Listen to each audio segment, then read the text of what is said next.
साथियों, आज हम इस सेगमेंट में बात करेंगे वो क्रांतिकारी जिन्होंने 63 दिनों की भूख हड़ताल के बाद अपने प्राण त्याग दिए। भारत के उन अनगिनत सपूतों में से एक जिन्होंने आज़ादी की लड़ाई में अपने प्राणों की आहुति दे दी। उनका नाम है जतिन दास।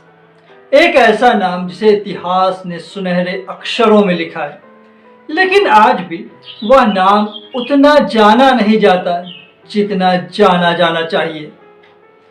तो आइए आज हम जानेंगे उस महान क्रांतिकारी के बारे में जिसने देश की आज़ादी के लिए अपनी जान कुर्बान कर दी। क्रांतिकारी जतिन दास। क्रांतिकारी जतिन दास का जन्म 27 अक्टूबर 1904 को बंगाल के कलकत्ता में हुआ था। वे बचपन से ही मेधावी और देशभक्त स्वभाव के थे। उनके पिता का नाम बंकिम बिहारी दास और माता का नाम सुनीता देवी था। उनके अंदर राष्ट्रभक्ति का बीज बचपन से ही था। वे महात्मा गांधी और बाल गंगाधर तिलक जैसे नेताओं से प्रभावित थे। जतिन दास की शिक्षा कलकत्ता में हुई, जहां उन्होंने खुद को शिक्षा के साथ साथ सामाजिक गतिविधियों में भी झोंक दिया। महात्मा गांधी के असहयोग आंदोलन से प्रभावित होकर के जतिन दास इस आंदोलन में शामिल हो गए और विदेशी कपड़ों की दुकान पर धरना देते हुए वे गिरफ्तार कर लिए गए। उन्हें 6 महीने की सजा हुई। इस दौरान वे कलकत्ता के विद्यासागर कॉलेज में पढ़ाई कर रहे थे। जेल पहुंचे तो वहां देखा कैदियों की हालत बहुत खराब थी। न सोने को ढंग की जगह थी, न नहाने की। खाना भी एकदम सड़ा हुआ मिलता था। इसको लेकर उन्होंने जेलर से शिकायत की। कोई हल ना होता देख उन्होंने भूख हड़ताल शुरू कर दी। 20 दिनों तक उन्होंने रोटी का एक कौर भी नहीं खाया था। अंत में जेल अथॉरिटी को जतिन दास के सामने झुकना पड़ा। ये 20 दिन की हड़ताल आने वाले भविष्य की तैयारी थी। जेल से बाहर आकर उनकी मुलाकात भगत सिंह के साथ हुई। उत्तर भारत में Bhagat Singh Hindustan socialist republic association का नेतृत्व कर रहे थे। जतिन को उत्तर भारत आने का न्योता दिया। जतिन बम बनाने में माहिर थे। मालविंदर जीत सिंह बड़ौच अपनी किताब Bhagat Singh the eternal rebel में लिखते हैं, भगत सिंह ने जतिन दास से कहा कि इसके लिए उन्हें आगरा आना होगा। जतिन ने कहा कि चूंकि इस समय आगरा में जाड़ा पड़ रहा होगा, इसलिए बम बनाने के लिए जरूर गन कॉटन के लिए बर्फ वहां नहीं मिल पाएगी, लेकिन कलकत्ता में आसानी से उपलब्ध होगी, इसलिए कलकत्ता में ही बम बनाना उपयुक्त होगा। उन्होंने फणींद और भगत सिंह से कहा कि वे उन्हें कलकत्ता में एक जगह उपलब्ध करा दें। फणींद ने इसके लिए आर्य समाज की सबसे ऊपरी मंजिल का एक कमरा चुना। भगत सिंह ने उन्हें बम बनाने की सामग्री खरीदने के लिए 50 रुपए दिए। फरवरी 1929 में जतिन दास ट्रेन से क्रांतिकारियों के गढ़ आगरा पहुंचे, जहां भगत सिंह ने उन्हें स्टेशन पर रिसीव किया।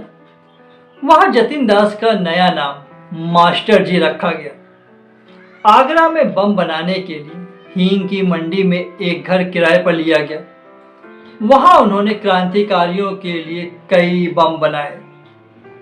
8 अप्रैल 1929 को भगत सिंह और बटुकेश्वर दत्त ने दिल्ली असेंबली में जो बम फेंका था, उसे भी जतिन दा ने ही तैयार किया था।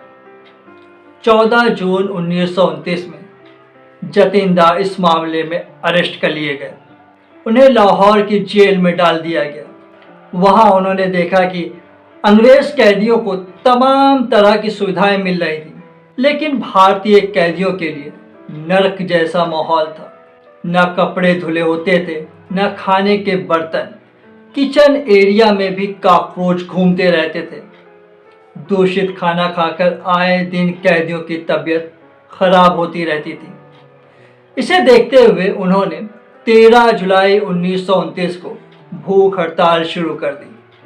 उनकी देखा देखी बाकी कैदी भी हड़ताल पर बैठ गए। अंग्रेजों को लगा कि ये ज्यादा दिन तक नहीं टिक पाएंगे, लेकिन अंग्रेजों ने यहाँ पर एक गलती की, भारतीयों के हौसले की। जतिन और बाकी कैदियों का हौसला नहीं टूटा। जतिन और बाकी क्रांतिकारियों के प्रति लोगों की सहानुभूति बढ़ती जा रही थी। तब ब्रिटिश सरकार को लगा कि भूख हड़ताल तुड़वाना जरूरी हो गया है। साम दाम दंड भेद सब अपनाया गया। सबसे पहले तरह तरह के स्वादिष्ट पकवान बनाकर कैदियों के पास भिजवाए गए, ताकि कैदी लालच में आकर खाना खा ले। जब इससे भी बात नहीं बनी तो पानी के घड़ों में दूध भरवा दिया गया। भूख तो इंसान सहन कर सकता है, लेकिन प्यास को सहन करना लगभग असंभव। जेल अधिकारियों को लगा कि प्यास तो लगेगी और तब दूध पीना पड़ेगा, इससे भूख हड़ताल टूट जाएगी। तकरीबन यह कुछ हद तक सफल भी रहा। प्यास के मारे कुछ कैदियों ने बीच में ही हार मान ली, लेकिन जतिन दा का आत्मबल इससे भी नहीं टूटा।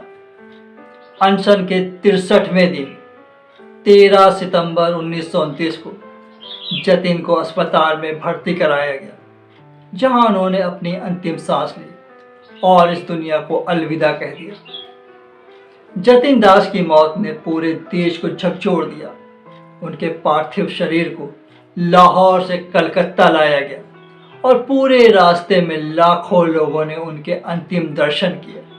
इस शहीद के बलिदान ने भारतीय स्वतंत्रता संग्राम को एक नया मोड़ दिया। जतिन दास की शहादत ने न केवल भारत के स्वतंत्रता संग्राम को मजबूती दी, बल्कि उन्होंने ये साबित भी कर दिया कि देश के लिए बलिदान से बड़ा कोई काम नहीं। आज भी उनकी कुर्बानी को याद किया जाता है और उनका नाम क्रांति के इतिहास में अमर है। जतिन दास जैसे क्रांतिकारी हमें सिखाते हैं कि संघर्ष चाहे जितना भी कठिन क्यों ना हो, जब लक्ष्य देश की आज़ादी का हो तो हर बलिदान छोटा पड़ जाता है। जतिन दास का बलिदान हमें हमेशा याद दिलाता रहेगा कि हमारी आज़ादी अनगिनत बलिदानों का परिणाम है। आइए हम सब मिलकर उन क्रांतिकारियों का सम्मान करें जिन्होंने हमें आज़ाद हवा में सांस लेने का अधिकार दिलाया। जय हिंद साथियों, आज के लिए इतना ही। मिलते हैं अगले वीडियो में एक नई कहानी के साथ। तब तक के लिए धन्यवाद।